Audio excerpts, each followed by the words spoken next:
கங்குவா படத்தின் கதாநாயகியின் தந்தையிடம் ஒரு கும்பல் 25 லட்சம் ரூபாய் பணத்தை மோசடி செய்திருக்கிறது. போலீஸ் அதிகாரியாக இருப்பவரிடமே மோசடி செய்தது எப்படி?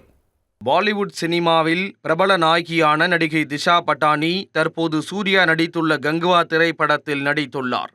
அவரது தந்தையை மோசடி கும்பல் ஒன்று ஏமாற்றி பணத்தை பறித்திருப்பது சோகத்தை ஏற்படுத்தியுள்ளது.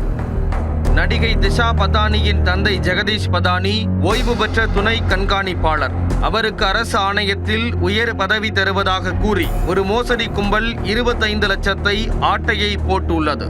இது குறித்து அவர் உத்தரப்பிரதேச காவல் நிலையத்தில் சிவேந்திர பிரதாப் சிங், திவாகர் கர்க், ஜூனா அகாராவைச் சேர்ந்த ஆச்சாரியா ஜெயபிரகாஷ், பிரீத்தி கார்க் மற்றும் அடையாளம் தெரியாத ஒருவர் என 5 பேர் மீது புகார் கொடுத்துள்ளார். அவர் அளித்த புகாரின் பேரில் போலீசார் FIR பதிவு செய்துள்ளனர். உத்தரப்பிரதேச அரசாங்க ஆணையத்தில் மதிப்புமிக்க உயர் பதவி நிச்சயம் கிடைக்கும் என்ற நம்பிக்கையில் 25 லட்சத்தை கொடுத்ததாக நடிகையின் தந்தை புகாரில் தெரிவித்துள்ளார். 2 மாதத்திற்குள் பதவி கிடைக்கவில்லை என்றால் வட்டியுடன் பணத்தை திருப்பி தருவதாக உறுதியளித்துள்ளனர்.